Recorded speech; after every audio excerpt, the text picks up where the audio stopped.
Ela fez uma cirurgia quando era bebê. Uma bebê de 3 meses é salva de condições absolutamente deploráveis. No entanto, sua vida nunca mais será a mesma. Agora, anos depois, a mãe da menina está atrás das grades depois que a bebê foi encontrada inconsciente e coberta de hematomas. Obrigada por acompanhar o Law and Crime. Sou Elizabeth Milner. A mãe da bebê alegou que o cachorro dela pulou em cima da filha e, por isso, ela tinha hematomas visíveis no corpo. O namorado da mulher disse à polícia que a bebê pode ter sido mordida, mas a polícia afirmou que isso não causou a inconsciência da criança. Onde está o bebê? Policiais encontraram uma bebê de 3 meses inconsciente em casa e a entregaram rapidamente ao resgate.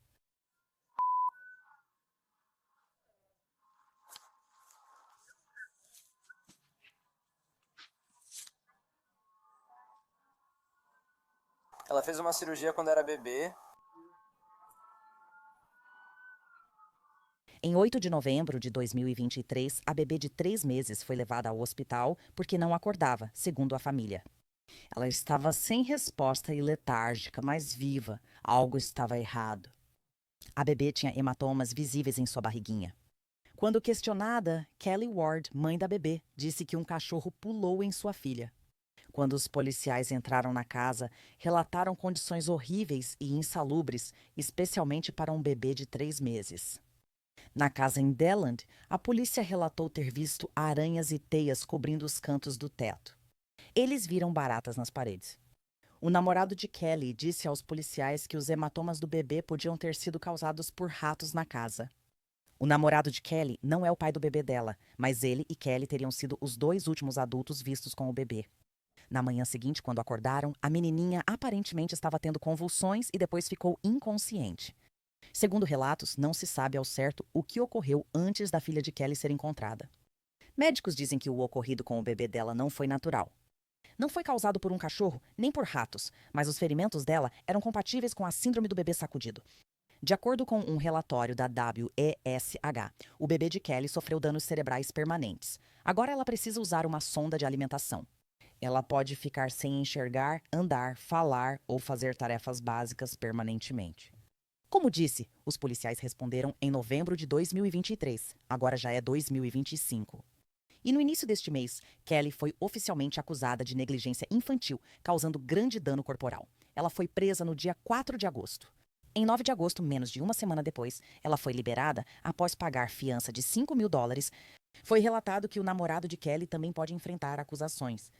Até agora, os registros da cadeia do condado de Volusia não mostram que ele foi preso ou acusado, então não divulgamos seu nome.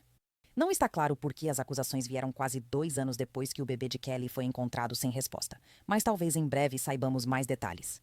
Kelly deve retornar ao tribunal este mês? Agora estou acompanhada pela advogada criminalista Florina Altschiller. Florina, muito obrigada por estar aqui comigo hoje. Quero te perguntar, por que essas acusações só surgiram quase 2 anos após a filha de Kelly Ward ser encontrada inconsciente e ferida? Sob o olhar médico, é complicado. E para conseguir estabelecer qualquer tipo de ato criminoso intencional, eles precisariam conseguir estabelecer a causa. As acusações aqui não são de um crime intencional. É apenas negligência, que é um padrão muito mais fácil e baixo. E o meu melhor palpite sobre por que demorou 2 anos é que acho que eles estavam considerando acusações criminais intencionais de nível mais alto contra ela, mas precisavam de provas médicas para sustentar isso. Suspeito que a prova médica simplesmente não existe, porque a questão da causa é uma questão complicada que nem sempre é facilmente respondida, especialmente quando pode haver vários motivos para as lesões estarem ali. Não se sabe se o namorado da Kelly será acusado, mas ele foi uma das últimas pessoas vistas com a garotinha, além da Kelly Ward. Mas ele não é o pai da criança. Mas por que você acha que ele não foi acusado ou enfrentou algum tipo de acusação? É porque ele não é o pai biológico da menina e não tem essa responsabilidade? O que acha disso? Isso mesmo, Elizabeth. Para as acusações de negligência, o pai ou a mãe têm o dever de ser responsável pelo seu filho. Um namorado que não é o único responsável e não é o pai biológico realmente não tem esse dever A única maneira dele ter esse dever seria se ela deixasse a criança sozinha com o namorado e confiasse nele para ser responsável pela criança. Nessa situação, até mesmo uma babá, não um namorado ou parente, mas apenas uma babá, poderia ser negligente também quando tem a responsabilidade exclusiva pelo cuidado da criança durante o período em que as lesões ocorrem. Esses não são os fatos. Ela, como mãe, pode ser criminalmente negligente por ter o dever de cuidar da criança. E a própria ocorrência dos ferimentos e da morte pode muito bem ter sido resultado da negligência dela.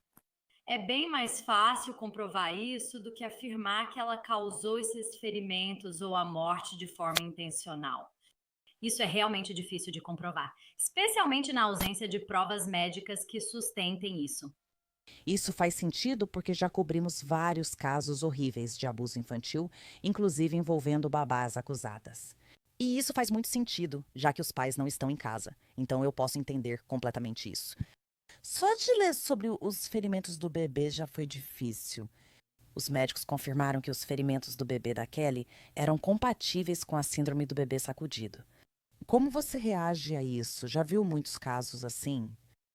A síndrome do bebê sacudido é uma ciência e não uma ciência.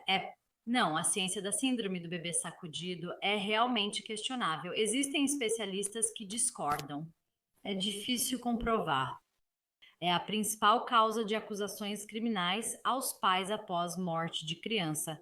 Mas muitas vezes as evidências médicas e outras descobertas revelam que há outros fatores ou causas potenciais que contribuem para a morte de uma criança que não são a síndrome do bebê sacudido. E quão difícil é investigar e até mesmo processar esses tipos de casos em que existem questões médicas envolvidas? O bebê de Kelly, segundo relatos, sofreu danos cerebrais.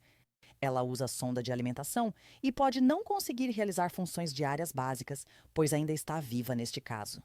Como já se passaram quase 2 anos desde que as autoridades foram chamadas, diria que ela deve ter uns 2 anos. Sobre os danos que ela sofreu supostamente pela síndrome do bebê sacudido, quão difícil é processar esse tipo de caso?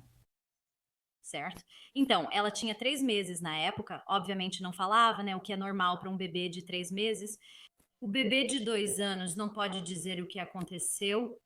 Se não houver testemunhas oculares, realmente depende do que a mãe disser. Caso ela tenha feito alguma declaração sobre o que aconteceu em comparação com o que a ciência mostra, o que está documentado em relação às lesões, quais marcas existem na criança, o que os exames revelam em relação aos danos cerebrais e quais outras causas alternativas podem existir para explicar as lesões presentes. E a síndrome do bebê sacudido é algo que pode ocorrer quando uma criança sofre essencialmente uma lesão cerebral traumática, como uma concussão. Isso pode ser causado por um dos pais sacudindo a criança intencionalmente. Pode ser por uma queda da própria criança, pode ser por a criança bater a cabeça. Agora, nesse caso, você esperaria ver algumas marcas externas na cabeça se houvesse um trauma na cabeça. Quando não há trauma externo, mas você só tem lesões no cérebro por dentro, isso sugere, obviamente, que não houve contato nem queda. Quanto mais a mãe falava, mais a medicina e os sinais contestavam suas palavras. Se acharmos que ela mente, é mais um motivo para acusá-la criminalmente. Quanto menos ela fala, menos há para contestar. E agora realmente não sabemos como isso poderia ter acontecido. Sim, e isso também é interessante, porque eu acredito que, inicialmente, ela disse à polícia que um cachorro pulou em cima do bebê dela e ela estava dizendo que essa era a explicação para os ferimentos e os hematomas que estavam na barriga dela. A polícia disse que a casa estava em condições deploráveis, com aranhas, teias e baratas. E quero dizer, esse não é o tipo de ambiente em que ninguém deveria viver, muito menos uma menininha de 3 meses. Mas até mesmo o namorado disse à polícia que havia ratos pela casa e que ela poderia ter sido mordida por um rato. Mas o que isso te diz sobre as condições em que a menina estava vivendo? Certo. Isso mostra negligência com as condições da casa, criação e segurança da criança. Não estamos falando de uma casa que talvez não seja, sabe, super bem cuidada? Estamos falando de uma casa que não é higiênica e provavelmente não é adequada para um bebê de 3 meses viver se estiver infestada, como foi alegado. O que é interessante aí, porém, é que se o namorado está dizendo, bem, isso pode ter sido causado por ratos, e a mãe está dizendo, bem, um cachorro pulou em cima. É uma questão de o que cada um observou e quando eles estão dizendo que isso aconteceu. E as declarações se contradizem. O namorado estava presente quando o cachorro pulou na barriga da criança? Por que ele não relatou isso? Ou eles estão falando de duas situações diferentes. Talvez em algum momento o namorado tenha visto ratos. Em outro momento, a mãe diz que um cachorro pulou na criança. Ambos poderiam ter acontecido em momentos diferentes. Não está nada claro. Então, há muitas dúvidas sobre o que foi observado, faz sentido e é razoável. E parece que os ferimentos da criança são muito mais graves do que o que tanto a mãe quanto o namorado dizem ter observado. E não há realmente uma explicação clara de como isso poderia ter acontecido. Eu suspeito que levou 2 anos para realmente investigar tudo isso completamente e tentar obter respostas para essas perguntas sem resposta. Não sei se eles já chegaram. Acho que podem surgir acusações mais graves, dependendo do que ocorrer com a criança de 2 anos, da gravidade dos ferimentos e do que mais descobrirem. Há muitas vezes pai ou mãe que, se cometeram algo criminoso, acabam contando. Eles conversam com amigos, conversam com familiares e, eventualmente, acabam dizendo algo sem querer que contradiz o que disseram lá no começo. Se as pessoas informarem as autoridades sobre essas declarações, isso pode ajudar na investigação. Então, não é só o pai ou a mãe dizendo, ah, sim, eu balancei ela e foi assim que aconteceu. O pai ou a mãe pode dizer, o gato arranhou ela. 2 anos antes, disseram que um cachorro pulou nela. Embora pareça insignificante, um gato arranhando ela é relevante. Mas, assim, contradiz declaração anterior. E apesar de, você sabe, do que muitos programas de televisão fazem você sentir, as investigações não são resolvidas tão rapidamente da noite para o dia, em 30 minutos, 44 minutos, seja lá quanto tempo for. Quando o caso surgiu, muitas pessoas nas redes sociais opinaram e se surpreenderam com a fiança de Kelly ser só $5.000. Quero dizer, 5 mil parece um valor baixo, considerando as acusações. Mas o que você acha sobre o valor da fiança, já que ela já foi solta da prisão? Certo? Bem, você tem que considerar não os fatos em relação aos ferimentos da criança, que são horríveis, mas sim qual é a acusação. E negligência é uma acusação relativamente leve, que não implica uma sentença de prisão tão significativa. Então, a fiança reflete duas coisas. Reflete se ela representa ou não risco de fuga. Então, há algum motivo para acreditar que ela vai fugir e nunca mais voltar ao tribunal? Se ela mora há muito tempo, tem emprego e laços com a comunidade, não há razão para achar que vai fugir. A fiança dela pode ser baixa ou ela pode ser liberada sob responsabilidade própria. Eles também analisam a gravidade das acusações. Então, quando alguém é acusado de homicídio e está enfrentando, sabe, de 20 anos a prisão perpétua, acredita-se que essa pessoa tem mais chance de fugir porque está diante de uma sentença de prisão realmente significativa. Quem pode pegar até 1 ano de prisão é visto como menor risco de fuga, pois não deve sair do país sabendo que pode ser preso por menos de 1 ano. Não digo que isso seja certo, mas é como os tribunais costumam ver. Então, ao considerar se ela é um risco de fuga por ter ou não vínculos com a comunidade, e ao considerar a gravidade das acusações, e aqui é uma acusação de negligência que não é tão grave quanto poderia ser em comparação ao que ela poderia ter sido acusada, a fiança é apropriada. Sim, especialmente porque poderia ter sido pior. Felizmente, a filha dela ainda está viva. Também estou curiosa, Florina, caso ela seja condenada, já que, pelo que sabemos, ainda é supostamente a principal cuidadora da filha. Quero dizer, até agora nada foi mencionado sobre o pai da menina, mas isso muda alguma coisa no sentido de se ela for presa ou condenada por isso e a filha ficar sem uma cuidadora. Como isso vai impactar? Certo. Então, 2 sistemas judiciais separados em ação. O sistema do Tribunal de Família decidiria quais direitos parentais ela pode ou não perder, se ela ainda tem a guarda, se ela tem direito a visitas, se as visitas precisam ser supervisionadas. O sistema criminal não determina os direitos parentais dela. Ele apenas determina se ela vai ser presa, se ela foi considerada culpada das acusações criminais.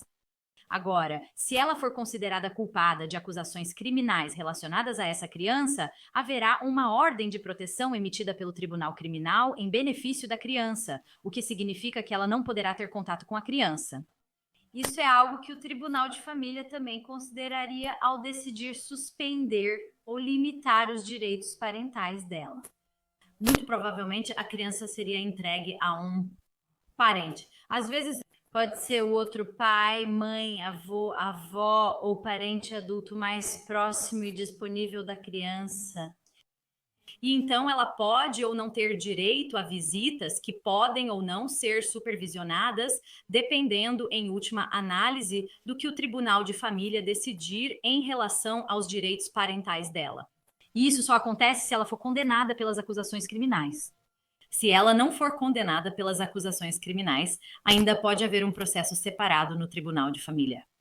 No Tribunal de Família, eles precisam provar a negligência com um padrão mais baixo e diferente do criminal. E dependendo do que acontecer lá, isso ainda pode afetar os direitos parentais dela. Isso faz muito sentido. E vamos ver como isso continua se desenrolando. Ela ainda não apresentou uma defesa. Ela será formalmente acusada ainda este mês, mas vamos acompanhar esse caso de perto. Florina, muito obrigado pelo seu tempo e visão sobre o caso. Agradeço de verdade. Obrigada por me receber. Kelly Ward ainda não apresentou sua defesa em relação à acusação. Ela deve ser formalmente acusada em 28 de agosto. Obrigada por acompanhar o Law and Crime. Sou Elizabeth Milner.